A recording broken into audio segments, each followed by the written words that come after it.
the drop into a clot, and formed the clot into a lump, and formed the lump into bones, and clothed the bones in flesh, and then brought him into being as another creature. Blessed be God, the best of creators.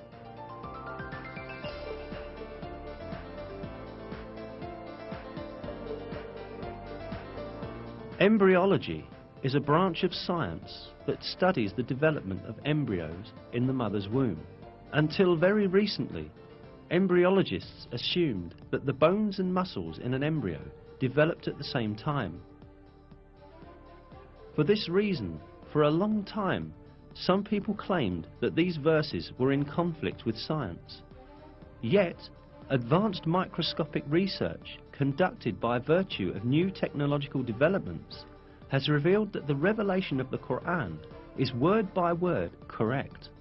These examinations at the microscopic level showed that the development inside the mother's womb takes place in just the way it is described in the verses. First, the cartilage tissue of the embryo ossifies. Then, muscular cells that are selected from among the tissue around the bones come together and wrap around these bones. This event is described in a scientific publication with the following words. During the 7th week, the skeleton begins to spread throughout the body, and the bones take their familiar shapes. At the end of the 7th week, and during the 8th week, the muscles take their positions around the bone forms.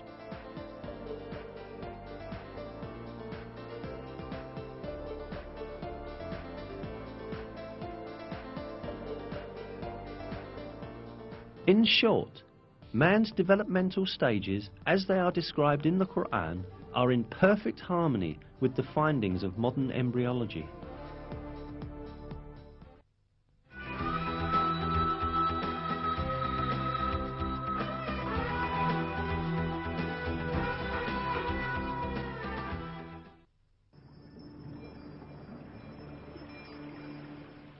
In the Quran, it is related that man is created in a 3-stage process in the mother's womb.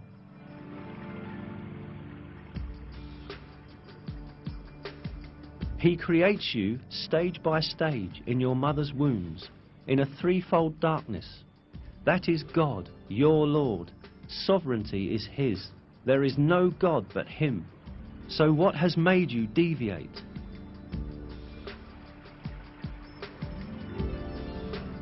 As will be understood, it is pointed out in this verse that a human being is created in the mother's womb in 3 distinct stages. Indeed, modern biology has revealed that the baby's embryological development takes place in 3 distinct regions in the mother's womb. Today, in all of the embryological textbooks studied in the faculties of medicine, this subject is taken as an element of basic knowledge.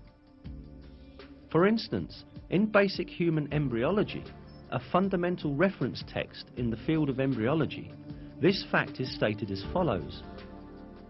The life in the uterus has 3 stages: pre-embryonic, first 2.5 weeks, embryonic, until the end of the 8th week, and fetal, from the 8th week to labour. These phases refer to the different developmental stages of a baby. Information on the development in the mother's womb became available only after observations done with modern devices.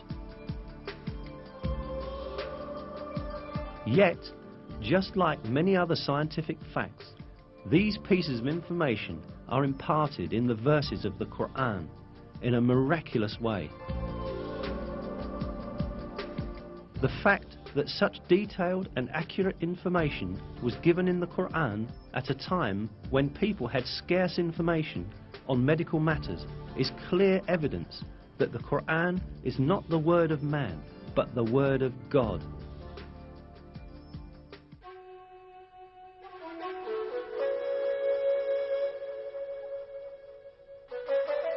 Another miraculous aspect of the Quran is that it revealed beforehand a number of important events that would occur in the future.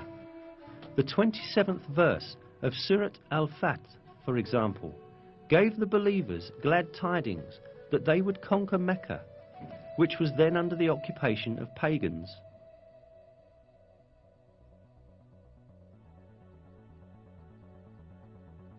God has confirmed his messenger's vision with truth. You will enter the Masjid al-Haram in safety, God willing, shaving your heads and cutting your hair without any fear. He knew what you did not know and ordained, in place of this, an imminent victory.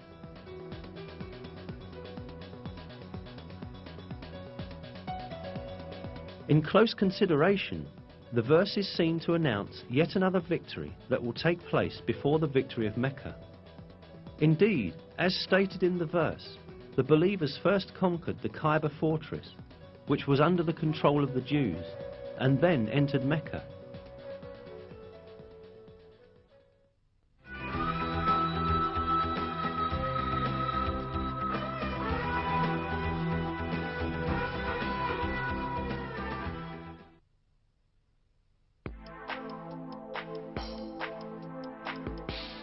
Another piece of news that the Quran gives about the future is found in the first verses of Surat Al-Rum. In these verses, it is stated that the Byzantine Empire had met with a great defeat, but that it would soon gain victory. The Romans had been defeated in the land nearby, but after their defeat, they will themselves be victorious in a few years' time.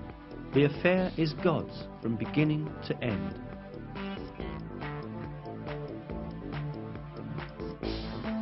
These verses were revealed around 620 CE, almost 7 years after the severe defeat of Christian Byzantium at the hands of the Persians, when the Byzantines lost Jerusalem. Yet it was related in the verses that Byzantium would shortly be victorious. In fact, Byzantium had then suffered such heavy losses that it seemed impossible for it even to maintain its existence, let alone be victorious again. Not only the Persians, but also Avars, Slavs and Lombards posed serious threats to the Byzantine Empire.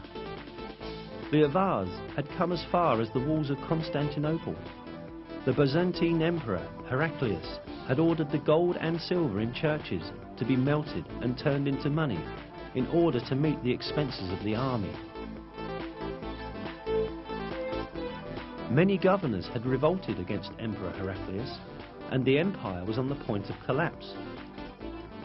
Mesopotamia, Cilicia, Syria, Palestine, Egypt and Armenia, which earlier belonged to Byzantium, were invaded by the idolater Persians. In short, everyone was expecting the Byzantine Empire to be destroyed. But right at that moment, the first verses of Surat Al-Rum were revealed, announcing that Byzantium would gain triumph in a few years' time. Around 7 years after the revelation of the first verses of Surat Al-Rum, in December 627 CE, a decisive battle between Byzantium and Persian Empire was fought at Nineveh, and this time the Byzantine army surprisingly defeated the Persians. A few months later, the Persians had to make an agreement with Byzantium, which obligated them to return the territories they had taken from them. At the end, the victory of the Romans, proclaimed by God in the Quran, miraculously came true. Another miracle revealed in these verses is the announcement of a geographical fact that could not be discovered by anyone